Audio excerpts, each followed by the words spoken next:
ਸਾਰੇ ਭੈਣਾਂ ਤੇ ਭਰਾਵਾਂ ਨੂੰ ਮੇਰੇ ਵੱਲੋਂ ਸਲਾਮ। ਅੱਜ ਮਾਂ ਬੋਲੀ ਦਿਹਾੜਾ ਹੈ। ਸਾਰੀ ਦੁਨੀਆ ਦੇ ਵਿੱਚ ਲੋਕੀ ਆਪਣੀ ਮਾਂ ਬੋਲੀਆਂ ਦੇ ਬਾਰੇ 'ਚ ਗੱਲਬਾਤ ਕਰ ਰਹੇ ਨੇ ਤੇ ਉਹਨਾਂ ਨੂੰ ਵਧਾਵਾ ਦੇਣ ਲਈ, ਉਹਨਾਂ ਨੂੰ ਆਪਣੀ ਅਗਲੀ ਨਸਲ ਵਾਸਤੇ ਬਚਾਉਣ ਲਈ ਪ੍ਰੋਗਰਾਮ ਬਣਾ ਰਹੇ ਨੇ, ਉਹਨਾਂ 'ਤੇ ਸੋਚ ਵਿਚਾਰ ਕਰ ਰਹੇ ਨੇ ਤਾਂ ਕਿ ਅਗਲੀ ਨਸਲ ਇਹਨਾਂ ਬੋਲੀਆਂ ਤੋਂ ਵਾਕਿਫ ਹੋ ਸਕੇ। ਸਾਡੇ ਲਈ ਇੱਕ ਬੜੀ ਅਹਿਮ ਗੱਲ ਇਹਦੇ ਵਿੱਚ ਇਹ ਵੇ ਕਿ 21 ਫਰਵਰੀ ਇਹ ਜਿਹੜਾ ਮਾਂ ਬੋਲੀਆਂ ਦਾ ਆਲਮੀ ਦਿਨ ਆ, ਇਸ ਦੀ ਦੇਣ ਜਿਹੜੀ ਹੈ ਨਾ ਉਹ ਸਾਡੀ ਹੈ। ਵਜ੍ਹਾ ਕੋਈ ਏਡੀ ਚੰਗੀ ਨਹੀਂ ਹੈ, ਲੇਕਿਨ ਸਾਨੂੰ ਆਪਣੇ ਬੱਚਿਆਂ ਨਾਲ, ਆਪਣੀ ਅਗਲੀ ਪੀੜ੍ਹੀ ਨਾਲ ਸੱਚ ਵੀ ਬੋਲਣਾ ਹੈ ਕਿ ਕੀ ਵਜ੍ਹਾ ਪੇਸ਼ ਆਈ ਕਿ ਇਹ ਦਿਨ ਮਿਥਿਆ ਗਿਆ ਹੈ ਮਾਂ ਬੋਲੀ ਦਿਹਾੜ ਦੇ ਤੌਰ 'ਤੇ। 21 ਫਰਵਰੀ 1952 ਢਾਕੇ ਵਿੱਚ, ਜਿਹੜਾ ਕਿ ਪਾਕਿਸਤਾਨ ਦਾ ਸ਼ਹਿਰ ਸੀ, ਇੱਕ ਜਲਸਾ ਹੋਇਆ ਜਿਹਦੇ ਵਿੱਚ ਪਾਕਿਸਤਾਨ ਦੇ ਵਿੱਚ ਉਰਦੂ ਦੇ ਨਾਲ ਨਾਲ ਬੰਗਾਲੀ ਜ਼ੁਬਾਨ ਨੂੰ ਵੀ, ਬੰਗਾਲੀ ਬੋਲੀ ਨੂੰ ਵੀ ਪਾਕਿਸਤਾਨ ਦੀ ਕੌਮੀ ਜ਼ੁਬਾਨ ਬਣਾਉਣ 'ਤੇ ਗੱਲਬਾਤ ਹੋਈ। ਇਹ ਗੱਲ ਉਦੋਂ ਸ਼ੁਰੂ ਨਹੀਂ ਸੀ ਹੋਈ, ਸ਼ੁਰੂ ਇਹ 2-3 ਵਰ੍ਹਿਆਂ ਤੋਂ ਸੀ। ਅਤੇ ਬੰਗਾਲ ਦੇ ਪਾਕਿਸਤਾਨੀ ਇਹ ਚਾਹੁੰਦੇ ਸਨ ਕਿ ਚੂੰਕਿ ਉਸ ਇਲਾਕੇ ਦਾ ਪੂਰਾ ਹੀ ਨਿਜ਼ਾਮ ਜਿਹੜਾ ਉਹ ਬੰਗਾਲੀ 'ਤੇ ਹੀ ਚੱਲਦਾ ਸੀ ਅਤੇ ਸਾਰੇ ਲੋਕਾਂ ਦੀ ਇੱਕੋ ਹੀ ਜ਼ੁਬਾਨ ਸੀ, ਅਤੇ ਉਹ ਚਾਹੁੰਦੇ ਸਨ ਕਿ ਪਾਕਿਸਤਾਨ 2 ਕੌਮੀ ਜ਼ੁਬਾਨਾਂ ਵੱਲ ਚਲਾ ਜਾਏ ਅਗਰ ਇਹਨੇ ਉਰਦੂ ਵੱਲ ਜਾਣਾ ਹੀ ਜਾਣਾ, ਅਤੇ ਬੰਗਾਲੀ ਨੂੰ ਵੀ ਪਾਕਿਸਤਾਨ ਦੀ ਕੌਮੀ ਜ਼ੁਬਾਨ ਮੰਨ ਲਿਆ ਜਾਵੇ ਅਤੇ ਸਾਡੇ ਵਾਲੇ ਪਾਸੇ ਦੇ ਸਾਰੇ ਕੰਮ ਜਿਹੜੇ ਨਿਬੇੜਨੇ ਨੇ ਉਹ ਬੰਗਾਲੀ 'ਚ ਨਿਬੇੜੇ ਜਾਣ। ਲੇਕਿਨ ਕੁਝ ਵਜੂਹਾਤ ਬਣੀਆਂ, ਸਾਡੇ ਲੋਕਾਂ ਨੇ ਥੋੜ੍ਹਾ ਜ਼ੋਰ ਜ਼ਬਰਦਸਤੀ ਕੀਤੀ, ਬਲਕਿ ਉਹਨਾਂ ਨੇ ਇਸ ਨੂੰ ਇਹ ਰੰਗ ਦਿੱਤਾ ਕਿ ਜੇ ਤੁਸੀਂ ਇੱਕ ਮੁਲਕ ਇੱਕ ਜ਼ੁਬਾਨ ਵਾਲੇ ਨਜ਼ਰੀਏ 'ਤੇ ਨਹੀਂ ਜਾਂਦੇ ਅਤੇ ਖੁਦਾ ਨਾ ਖਾਸਤਾ ਤੁਸੀਂ ਗੱਦਾਰ ਹੋ, ਤੁਸੀਂ ਮੁਲਕ ਦੇ ਖੈਰ ਖਾ ਨਹੀਂ ਹੋ। ਉਹਦੇ ਵਿੱਚ ਉੱਥੇ 44 ਲਾ ਦਿੱਤੀ, ਬੰਦਿਆਂ ਦੀ ਪਕੜ ਧੱਕੜ ਸ਼ੁਰੂ ਹੋ ਗਈ, ਜਿਹੜੇ ਲੋਕ ਗੱਲ ਕਰ ਰਹੇ ਸਨ ਉਹਨਾਂ ਨੂੰ ਫੜਨ ਦੇ ਕੰਮ ਆ ਗਿਆ। ਉੱਥੇ ਲੋਕਾਂ ਨੇ ਮੁਜ਼ਾਹਰੇ ਸ਼ੁਰੂ ਕਰ ਦਿੱਤੇ। ਮਾਂ ਬੋਲੀ ਦੇ ਤਹਫ਼ੁਜ਼ ਵਾਸਤੇ ਲੋਕਾਂ ਦੀਆਂ ਜਾਨਾਂ ਚਲੀਆਂ ਗਈਆਂ। ਆਖਿਰਕਾਰ ਅੱਗੇ ਜੋ ਕੁਛ ਹੋਇਆ ਉਹ ਵੱਖ ਹੋ ਗਏ, ਉਹਨਾਂ ਆਪਣਾ ਮੁਲਕ ਬਣਾ ਲਿਆ, ਅਸੀਂ ਵੱਖ ਹੋ ਗਏ, ਅਸੀਂ ਉਰਦੂ 'ਤੇ ਹੀ ਰਹੇ। ਉਹਨਾਂ ਨੇ ਜਿਹੜੀ ਰਸਤੇ 'ਤੇ ਪੈਰ ਰੱਖਿਆ ਉਹਦੇ 'ਤੇ ਚੱਲਦੇ ਉਹਨਾਂ ਦੇ ਕਿਸੇ ਰਿਹਾਇਸ਼ੀ ਨੇ ਇਸ ਗੱਲ ਨੂੰ ਆਪਣੀ ਹਕੂਮਤ ਅੱਗੇ ਵੀ ਪੇਸ਼ ਕੀਤਾ ਅਤੇ ਅਕਵਾਮ ਮੁਤੱਹਿਦਾ ਦੇ ਅਦਾਰਿਆਂ ਅੱਗੇ ਵੀ ਪੇਸ਼ ਕੀਤਾ ਬਈ ਮਾਂ ਬੋਲੀ ਦੇ ਤਹਫ਼ੁਜ਼ ਦਾ ਵੀ ਕੋਈ ਦਿਨ ਹੋਣਾ ਚਾਹੀਦਾ, ਅਤੇ ਉਹ ਦਿਨ ਇਸ ਤੋਂ ਚੰਗਾ ਕਿਹੜਾ ਹੋ ਸਕਦਾ ਕਿ 21 ਫਰਵਰੀ ਹੋਵੇ, ਕਿਉਂਕਿ 21 ਫਰਵਰੀ ਨੂੰ ਬੰਗਾਲੀ ਜ਼ੁਬਾਨ ਬੋਲਣ ਵਾਲਿਆਂ ਨੇ ਆਪਣੀ ਮਾਂ ਬੋਲੀ ਦੀ ਖਾਤਰ ਆਪਣੀ ਜਾਨ ਤੱਕ ਦਾ ਨਜ਼ਰਾਨਾ ਪੇਸ਼ ਕੀਤਾ। 1999 ਦੇ ਵਿੱਚ ਅਕਵਾਮ ਮੁਤੱਹਿਦਾ 'ਚ ਇਹ ਪਹਿਲੀ ਵਾਰੀ ਪੇਸ਼ ਹੋਇਆ, ਫਿਰ ਇਹਨੂੰ ਬਾਕਾਇਦਾ ਤੌਰ 'ਤੇ ਪੇਸ਼ ਕੀਤਾ ਗਿਆ, 2002 'ਚ ਅਡਾਪਟ ਕੀਤਾ ਗਿਆ, ਅਤੇ ਉਦੋਂ ਤੋਂ ਲੈ ਕੇ ਹੁਣ ਤੱਕ 21 ਫਰਵਰੀ ਮਾਂ ਬੋਲੀ ਦਿਹਾੜ ਦੇ ਤੌਰ 'ਤੇ ਮਨਾਇਆ ਜਾਂਦਾ ਹੈ। ਅੱਜ ਅਸੀਂ ਆਪਣੇ ਘਰਾਂ 'ਚ, ਆਪਣੀ ਮਹਿਫਲਾਂ 'ਚ ਬਹਿ ਕੇ ਇਹ ਸੋਚੀਏ ਕਿ ਕੀ ਵਜ੍ਹਾ ਸੀ ਕਿ 21 ਫਰਵਰੀ 1952 ਦਾ ਦਿਨ ਚੜ੍ਹਿਆ, ਕੀ ਵਜ੍ਹਾ ਸੀ ਉਦੋਂ ਉਹ ਸਭ ਕੁਝ ਹੋਇਆ ਜੋ ਅੱਜ ਅਸੀਂ ਤਾਰੀਖ ਦੀ ਕਿਤਾਬਾਂ 'ਚ ਵੇਖਦੇ ਹਾਂ। ਕੀ ਇਸ ਤੋਂ ਬਚਿਆ ਜਾ ਸਕਦਾ ਸੀ? ਅਤੇ ਨਾਲ ਅਸੀਂ ਇਹ ਵੀ ਗੌਰ ਕਰੀਏ ਕਿ ਅੱਜ ਵੀ ਪਾਕਿਸਤਾਨ ਦੇ ਵਿੱਚ, ਸਾਡੇ ਪੰਜਾਬ ਦੇ ਵਿੱਚ ਸਾਡੀ ਮਾਂ ਬੋਲੀ ਜਿਹੜੀ ਹੈ ਉਹ ਪਿਛਲੇ ਕਦਮਾਂ 'ਤੇ ਹੈ। ਸਾਡੇ ਖਾਨਦਾਨਾਂ ਦੇ ਵਿੱਚ, ਸਾਡੇ ਟੱਬਰਾਂ ਦੇ ਵਿੱਚ ਮਾਂ ਬੋਲੀ ਬੋਲਣ ਨੂੰ ਜ਼ਿਆਦਾ ਵਧਾਵਾ ਨਹੀਂ ਦਿੱਤਾ ਜਾ ਰਿਹਾ। ਮਾਵਾਂ ਬੱਚਿਆਂ ਨਾਲ ਮਾਂ ਬੋਲੀ 'ਚ ਨਹੀਂ ਗੱਲ ਕਰਦੀਆਂ। ਸਕੂਲਾਂ ਵਿੱਚ ਮਾਂ ਬੋਲੀ ਬੋਲਣ 'ਤੇ ਬੱਚਿਆਂ ਨੂੰ ਜੁਰਮਾਨੇ ਵੀ ਹੁੰਦੇ ਨੇ, ਬੱਚਿਆਂ ਨੂੰ ਸਕੂਲਾਂ 'ਚੋਂ ਕੱਢਿਆ ਵੀ ਜਾ ਰਿਹਾ। ਜੇ ਮਾਂ ਬੋਲੀ ਸਕੂਲ 'ਚ ਲਾਈ ਹੀ ਗਈ ਤੇ ਬਹੁਤ ਘੱਟ ਲੋਕ ਨੇ ਜਿਹੜੇ ਉਸ ਨੂੰ ਬਤੌਰ ਇਖਤਿਆਰੀ ਮਜ਼ਮੂਨ ਇਖਤਿਆਰ ਕਰਦੇ ਨੇ, ਉਹਨੂੰ ਪੜ੍ਹਦੇ ਨੇ। ਤੇ ਮਾਂ ਬੋਲੀ ਦੇ ਵਿੱਚ ਜਿਨ੍ਹਾਂ ਲੋਕਾਂ ਨੇ ਸਾਡੇ ਮਾਜ਼ੀ ਦੇ ਵਿੱਚ ਚੰਗੀ ਸ਼ਾਇਰੀ ਕੀਤੀ ਹੈ, ਚੰਗਾ ਅਦਬ ਲਿਖਿਆ, ਉਹਨਾਂ ਨਾਲ ਵਾਕਫ ਨੇ।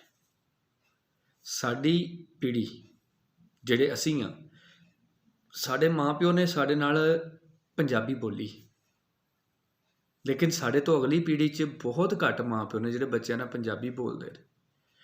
ਹਮੇਸ਼ਾ ਇਹੋ ਹੀ ਤਾਸੁਰ ਦਿੱਤਾ ਗਿਆ ਕਿ ਪੰਜਾਬੀ ਜਿਹੜੀ ਉਹ ਗਾਲਮ ਗਲੋਚ ਦੀ ਜ਼ੁਬਾਨ ਆ, ਪੰਜਾਬੀ ਜਿਹੜੀ ਹੈ ਉਹ ਭੈੜੇ ਭੈੜੇ ਗਾਣਿਆਂ ਦੀ ਜ਼ੁਬਾਨ ਆ, ਪੰਜਾਬੀ ਜਿਹੜੀ ਉਹ ਫੱਕੜਪਨ ਦੀ ਜ਼ੁਬਾਨ ਆ, ਪੰਜਾਬੀ ਕਲਚਰ ਜਿਹੜਾ ਉਹ ਕਲਾਸ਼ਨਕੋਫ ਕਲਚਰ ਆ, ਪੰਜਾਬੀ ਕਲਚਰ ਜਿਹੜਾ ਉਹਦੇ 'ਚ ਸਿਰਫ ਮਾਰ ਧਾੜ ਆ, ਉਹਦੇ 'ਚ ਸਿਰਫ ਲੜਾਈਆਂ ਝਗੜੇ ਨੇ।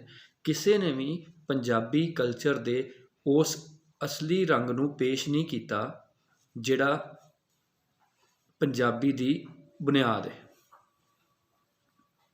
ਅਸੀਂ ਆਪਣੇ ਬੱਚਿਆਂ ਤੋਂ ਕਿਹਦੇ ਕੋਲੋਂ ਇਹ ਤਵੱਕੋ ਕਰ ਸਕਦੇ ਹਾਂ ਕਿ ਉਹਨੂੰ ਮੀਆਂ ਮੁਹੰਮਦ ਬਖਸ਼ ਦੀ 4 ਲਾਈਨਾਂ ਹੁੰਦੀਆਂ ਨੇ, ਉਹਨੂੰ ਬੁੱਲੇ ਸ਼ਾਹ ਦੇ 4 ਕਾਫੀਆਂ ਹੁੰਦੀਆਂ ਨੇ, ਉਹਨੂੰ ਵਾਰਿਸ ਸ਼ਾਹ ਦੇ ਕਲਾਮ ਦੇ ਵਿੱਚੋਂ ਕੋਈ ਟੋਟਾ ਆਉਂਦਾ, ਉਹਨਾਂ ਨੂੰ ਤਾਂ ਇਹਨਾਂ ਦੇ ਨਾਮਾਂ ਦਾ ਹੀ ਨਹੀਂ ਪਤਾ।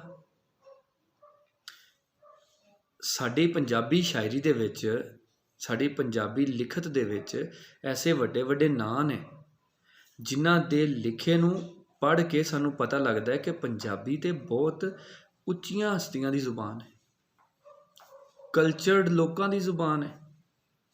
ਅਦਬ, ਅਦਾਬ, ਸੂਫੀਆਨਾਪਨ, ਆਪਣੇ ਆਪ ਨੂੰ ਪੇਸ਼ ਕਰਨ ਦਾ ਅੰਦਾਜ਼, ਆਪਣੇ ਮਹਿਬੂਬ ਨਾਲ ਗੱਲ ਕਰਨ ਦਾ ਅੰਦਾਜ਼, ਪੰਜਾਬੀ 'ਚ ਜਿਹੜੇ ਅੰਦਾਜ਼ 'ਚ ਗੱਲਾਂ ਹੋਈਆਂ ਨੇ ਉਹ ਬਾਕੀ ਜੱਗ ਤੋਂ ਨਿਰਾਲਾ ਹੈ। ਲੇਕਿਨ ਕੀ ਅਸੀਂ ਇਹ ਗੱਲ ਆਪਣੀ ਅਗਲੀ ਪੀੜ੍ਹੀ ਨੂੰ ਕਨਵੇ ਕਰ ਪਾ ਰਹੇ ਹਾਂ? ਉਹ ਤਾਂ ਸਮਝਦੇ ਨੇ ਨਹੀਂ ਨਹੀਂ ਨਹੀਂ, ਅੰਗਰੇਜ਼ੀ ਬੋਲਾਂਗੇ, ਹੋਰ ਬੋਲੀਆਂ ਬੋਲਾਂਗੇ, ਅਸੀਂ ਬੜੇ ਕੂਲ ਲੱਗਾਂਗੇ।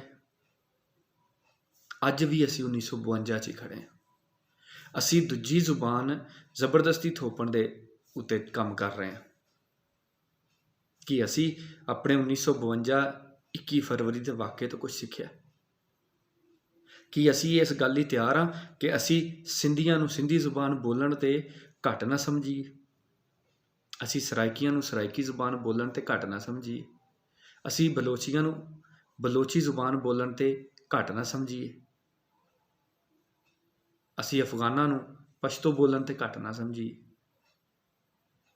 ਫਿਰ ਪੰਜਾਬ ਦੇ ਵਿੱਚ ਸਾਡਾ ਇੱਕ ਹੋਰ ਮਸਲਾ ਹੈ, ਅਸੀਂ ਜ਼ਬਰਦਸਤੀ ਲੋਕਾਂ ਨੂੰ ਇਹ ਕਹਿਣਾ ਚਾਹੁੰਦੇ ਹਾਂ ਵੀ ਨਹੀਂ, ਤੁਹਾਡਾ ਜ਼ੁਬਾਨ ਜਿਹੜੀ ਹੈ, ਤੁਹਾਡੀ ਬੋਲੀ ਨਹੀਂ ਗੀ, ਉਹ ਸਾਡਾ ਹੀ ਇੱਕ ਲਹਿਜਾ ਹੈ। ਮੈਂ ਇਹ ਸਮਝਦਾ ਕਿ ਸਾਨੂੰ ਇਸ ਤਰੀਕੇ ਨੂੰ ਵੀ ਬਦਲਣ ਦੀ ਲੋੜ ਹੈ। ਅਸੀਂ ਜੋ ਮਰਜ਼ੀ ਮੰਨੀਏ, ਜਿਹੜਾ ਉਸ ਬੋਲੀ ਨੂੰ ਬੋਲਣ ਵਾਲਾ ਹੈ, ਅਗਰ ਉਹਨੂੰ ਅਲੱਗ ਬੋਲੀ ਦੇ ਤੌਰ 'ਤੇ ਅਪਣਾ ਰਿਹਾ, ਅਗਰ ਅਲੱਗ ਬੋਲੀ ਦੇ ਤੌਰ 'ਤੇ ਉਹਨੂੰ ਡਿਫਾਈਨ ਕਰਦਾ, ਸਾਨੂੰ ਉਹਦੀ ਗੱਲ ਸੁਣਨ ਦੀ ਲੋੜ ਹੈ। ਉਹਨੇ ਉਹਦਾ ਕੋਈ ਹੋਰ ਨਾਂ ਰੱਖਿਆ, ਸੋ ਬਿਸਮਿਲ੍ਲਾ। ਅਸੀਂ ਕਿਉਂ ਆਪਣੇ ਆਪ ਨੂੰ ਕਿਸੇ ਦੇ ਥੋਪੀਏ? ਤੇ ਜੇ ਉਹ ਸਾਡਾ ਹੀ ਇੱਕ ਅੰਗ ਹੈ ਤੇ ਸਾਡਾ ਇੱਕ ਅੰਗ ਇੱਕ ਨਵਾਂ ਰੂਪ ਲੈ ਕੇ ਲੋਕਾਂ 'ਚ ਮਕਬੂਲੀਅਤ ਪਾ ਰਿਹਾ, ਤੇ ਸਾਨੂੰ ਇਹ ਤੇ ਹੋਰ ਖੁਸ਼ ਹੋਣਾ ਚਾਹੀਦਾ। ਅੱਜ ਇਸ ਮਾਂ ਬੋਲੀ ਦਿਹਾੜ ਦੇ ਉੱਤੇ ਮੈਂ ਇਹ ਗੱਲ ਕਰਨਾ ਚਾਹੁੰਦਾ ਕਿ ਆਪਣੀ ਮਾਂ ਬੋਲੀ ਨਾਲ ਮੁਹੱਬਤ ਕਰੋ, ਕਿਸੇ ਦੀ ਮਾਂ ਬੋਲੀ ਨੂੰ ਬੁਰਾ ਨਾ ਆਖੋ। ਜਿਵੇਂ ਤੁਸੀਂ ਆਂਦੇ ਹੋ ਨਾ ਕਿ ਮਾਵਾਂ ਸਭ ਦੀਆਂ ਸਾਂਝੀਆਂ ਹੁੰਦੀਆਂ ਨੇ, ਉਵੇਂ ਮਾਂ ਬੋਲੀ ਵੀ ਸਭ ਦੀ ਸਾਂਝੀ। ਕਿਸੇ ਦੀ ਕੋਈ ਵੀ ਮਾਂ ਬੋਲੀ, ਉਹਦੀ ਓਨੀ ਇੱਜ਼ਤ, ਓਨਾ ਹੀ ਆਦਰ ਜਿੰਨਾ ਤੁਹਾਡੀ ਮਾਂ ਬੋਲੀ ਦਾ। ਭਾਵੇਂ ਉਹ ਉਰਦੂ ਹੈ, ਭਾਵੇਂ ਉਹ ਪੰਜਾਬੀ ਹੈ, ਤੇ ਭਾਵੇਂ ਉਹ ਕੋਈ ਹੋਰ ਜ਼ੁਬਾਨ ਹੈ। ਪਾਕਿਸਤਾਨ 'ਚ ਇੱਕ ਗੱਲ ਅਸੀਂ ਹੋਰ ਵੀ ਸਿੱਖਦੇ ਹਾਂ ਕਿ ਇੱਥੇ 16-17 ਵੱਡੀਆਂ ਜ਼ੁਬਾਨਾਂ ਨੇ, ਅਤੇ ਕਈ ਛੋਟੇ ਛੋਟੇ ਉਹਦੇ ਵਿੱਚ ਹੋਰ ਵੀ ਐਸੇ ਟੋਟੇ ਹਨ ਜਿਨ੍ਹਾਂ ਦੀ ਬੋਲੀ ਜਿਹੜੀ ਬਾਕੀਆਂ ਨਾਲੋਂ ਵੱਖ ਹੈ। ਇਹ ਤਾਂ ਸਾਡੇ ਲਈ ਅੱਛੀ ਗੱਲ ਹੈ। ਅਸੀਂ ਇਹਨੂੰ ਬਲਕਿ ਇੱਕ ਗੁਲਦਸਤੇ ਦੀ ਤਰ੍ਹਾਂ ਪ੍ਰੈਜ਼ੈਂਟ ਕਰੀਏ, ਲੋਕਾਂ ਦੇ ਅੱਗੇ ਪੇਸ਼ ਕਰੀਏ। ਅਸੀਂ ਇਹਨੂੰ ਇੱਕ ਰੰਗਾ ਬਣਾਉਣ 'ਤੇ ਤੁਲੇ ਹੋਏ ਹਾਂ। ਇਹ ਚੰਗੀ ਸਿਆਣੀ ਗੱਲ ਅਸੀਂ ਕਰਨ ਡਏ ਹਾਂ। ਮੈਂ ਅੱਜ ਦੇ ਦਿਨ ਹਰ ਪੰਜਾਬੀ ਬੋਲੀ ਬੋਲਣ ਵਾਲੇ ਨੂੰ, ਹਰ ਪੰਜਾਬੀ ਬੋਲੀ ਨੂੰ ਸਮਝਣ ਵਾਲੇ ਨੂੰ, ਪੰਜਾਬੀ ਬੋਲੀ ਨੂੰ ਪਿਆਰ ਕਰਨ ਵਾਲੇ ਨੂੰ ਇਹ ਪੈਗਾਮ ਦੇਣਾ ਚਾਹੁੰਦਾ, ਇਹ ਸੁਨੇਹਾ ਦੇਣਾ ਚਾਹੁੰਦਾ ਕਿ ਤੁਸੀਂ ਆਪਣੀ ਬੋਲੀ ਨਾਲ ਮੁਹੱਬਤ ਤੇ ਕਰੋ, ਲੇਕਿਨ ਜੇ ਕਿਸੇ ਦੀ ਮਾਂ ਬੋਲੀ ਤੁਹਾਡੇ ਨਾਲ ਫਰਕ ਹੈ ਤਾਂ ਵੀ ਉਹਦੀ ਮਾਂ ਬੋਲੀ ਦਾ ਇੱਜ਼ਤ ਇਹਤਰਾਮ ਕਰਨਾ ਤੁਹਾਡੇ ਤੇ ਫਰਜ਼ ਹੈ। ਕੋਈ ਐਸੀ ਨਫ਼ਰਤ ਪਾਲਣ ਦੀ ਲੋੜ ਨਹੀਂ ਹੈ ਜਿਹਦੇ ਨਾਲ ਸਾਡੀਆਂ ਰਾਹਾਂ ਹਮੇਸ਼ਾ ਲਈ ਵੱਖ ਹੋ ਜਾਣ, ਜਿਵੇਂ ਅੱਜ ਤੋਂ ਕਈ ਸਾਲ ਪਹਿਲੇ ਉਹਨਾਂ ਨਾਲ ਹੋ ਗਈਆਂ ਜਿਨ੍ਹਾਂ ਦੀ ਵਜ੍ਹਾ ਤੋਂ ਇਹ ਦਿਨ ਮਨਾਇਆ ਜਾਂਦਾ। ਅਸੀਂ ਦੁਨੀਆ 'ਚ ਜਦੋਂ ਵੀ ਇਸ ਦਿਨ ਦਾ ਨਾਂ ਲਿਆ ਜਾਏਗਾ, ਸਾਡਾ ਨਾਮ ਹੀ ਲਿਆ ਜਾਏਗਾ ਅਤੇ ਚੰਗੇ ਲਫ਼ਜ਼ਾਂ 'ਚ ਨਹੀਂ ਲਿਆ ਜਾਏਗਾ। ਸਾਨੂੰ ਇਸ ਗੱਲ ਨੂੰ ਹਮੇਸ਼ਾ ਲਈ ਯਾਦ ਰੱਖਣ ਦੀ ਲੋੜ ਹੈ। ਆਪਣੀ ਬੋਲੀ, ਆਪਣੇ ਪਿਛੋਕੜ ਨਾਲ ਮੁਹੱਬਤ ਕਰੋ। ਆਪਣੀ ਬੋਲੀ, ਆਪਣਾ ਪਿਛੋਕੜ ਕਿਸੇ ਹੋਰ 'ਤੇ ਨਾ ਥੋਪੋ ਅਤੇ ਦੁਨੀਆ ਅੱਗੇ ਚੱਲੇਗੀ ਅਤੇ ਤੁਹਾਡੀ ਕਦਰ ਹੋਏਗੀ ਅਤੇ ਤੁਹਾਡੇ ਨਾਲ ਲੋਕ ਮੁਹੱਬਤ ਕਰਨਗੇ, ਤੁਹਾਨੂੰ ਲੋਕ ਕਬੂਲ ਕਰਨਗੇ। ਦੂਸਰੀ ਗੱਲ, ਪੰਜਾਬੀ ਦੇ ਵਿੱਚ ਬਹੁਤ ਮਿੱਠੇ ਅਤੇ ਬਹੁਤ ਚੰਗੇ ਜਜ਼ਬਿਆਂ ਨੂੰ ਵੀ ਬਿਆਨ ਕੀਤਾ ਗਿਆ, ਭਾਵੇਂ ਉਹ ਜਜ਼ਬੇ ਖੁਦਾ ਦੇ ਬਾਰੇ 'ਚ ਸਨ, ਭਾਵੇਂ ਉਹ ਜਜ਼ਬੇ ਮਹਿਬੂਬ ਦੇ ਬਾਰੇ 'ਚ ਸਨ, ਭਾਵੇਂ ਉਹ ਜਜ਼ਬੇ ਮਾਂ ਦੇ ਬਾਰੇ 'ਚ ਸਨ, ਭਾਵੇਂ ਉਹ ਜਜ਼ਬੇ ਭੈਣ ਭਰਾਵਾਂ ਦੇ ਬਾਰੇ 'ਚ ਸਨ, ਭਾਵੇਂ ਉਹ ਜਜ਼ਬੇ ਖਾਨਦਾਨ ਦੇ ਬੱਚਿਆਂ ਦੇ ਬਾਰੇ 'ਚ ਸਨ। ਹਰ ਤਰ੍ਹਾਂ ਨਾਲ ਪੰਜਾਬੀ ਦੇ ਵਿੱਚ ਟੱਪੇ ਨੇ, ਗਿੱਧਾ ਹੈ, ਲੋਰੀ ਹੈ, ਸਿਹਰੇ ਨੇ, ਥਾਲ ਨੇ, ਕਿੱਕਲੀ ਗਾਈ ਜਾਂਦੀ ਹੈ। ਪੰਜਾਬੀ ਵਿੱਚ ਕੀ ਨਹੀਂ ਹੈ, ਲੇਕਿਨ ਅਸੀਂ ਪੰਜਾਬੀ ਨੂੰ ਐਸੇ ਲਫ਼ਜ਼ ਅਲਫਾਜ਼ ਦਾ ਮਜਮੂਆ ਬਣਾ ਕੇ ਪੇਸ਼ ਕਰ ਦਿੱਤਾ ਕਿ ਜਿਵੇਂ ਇਹਦੇ 'ਚ ਕੋਈ ਹੋਰ ਸ਼ੈ ਹੀ ਕੋਈ ਨਹੀਂ ਸੀ। ਅਤੇ ਜੇ ਕਿਸੇ ਹੋਰ ਬੋਲੀ ਨੂੰ ਬੋਲਣ ਵਾਲਿਆਂ ਨੇ ਇੱਥੋਂ ਦੇ ਮਾਹੌਲ 'ਤੇ ਆਪਣੇ ਆਪ ਨੂੰ ਹਾਵੀ ਕਰਨ ਵਾਸਤੇ ਇਹ ਗੱਲ ਕੀਤੀ ਹੈ ਕਿ ਉਹ ਪੰਜਾਬੀ ਬੋਲੀ ਨੂੰ ਇਸ ਤਰ੍ਹਾਂ ਵਿਖਾਣ ਕਿ ਇਹ ਉਹ ਜੱਟ ਲੋਕਾਂ ਦੀ ਜ਼ੁਬਾਨ ਹੈ ਅਤੇ ਉਹਨਾਂ ਵੀ ਜ਼ੁਲਮ ਕਮਾਇਆ, ਅਤੇ ਜਿਨ੍ਹਾਂ ਪੰਜਾਬੀਆਂ ਨੇ ਉਹਨਾਂ ਦੀ ਗੱਲ 'ਤੇ ਕੰਨ ਧਰਿਆ ਉਹਨਾਂ ਨੇ ਹੋਰ ਜ਼ੁਲਮ ਕਮਾਇਆ।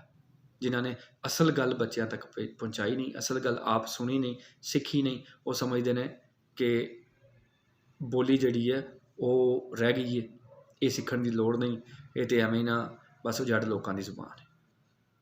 ਸਾਡੇ ਪੰਜਾਬੀ ਲੋਕ ਕਈ ਵਾਰੀ, ਓਏ ਤੂੰ ਐ ਫਲਾਣੇ ਸ਼ਾਇਰ ਨੂੰ ਉਹ ਸ਼ੈਕਸਪੀਅਰ ਨਾਲ ਰਲਾ ਦਿੱਤਾ, ਉਹ ਫਲਾਣੇ ਸ਼ਾਇਰ ਨੂੰ ਤੂੰ ਕੀਟਸ ਨਾਲ ਰਲਾ ਦਿੱਤਾ।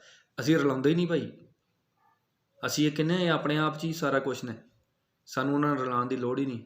ਇਹਨਾਂ ਦੀ ਸ਼ਾਇਰੀ 'ਚ ਹਰ ਉਹ ਚੀਜ਼ ਮਿਲ ਜਾਏਗੀ ਜਿਹੜੀ ਕਿ ਦੁਨੀਆਦਾਰੀ ਨੂੰ ਵਾਜ਼ੇ ਕਰਦੀ ਹੈ, ਦੁਨੀਆ ਦੇ ਅੰਗਾਂ ਨੂੰ ਵਾਜ਼ੇ ਕਰਦੀ ਹੈ, ਦੁਨੀਆ ਦੇ ਰੰਗਾਂ ਨੂੰ ਵਾਜ਼ੇ ਕਰਦੀ ਹੈ, ਦੁਨੀਆ ਦੀ ਰਸਮਾਂ ਨੂੰ ਵਾਜ਼ੇ ਕਰਦੀ।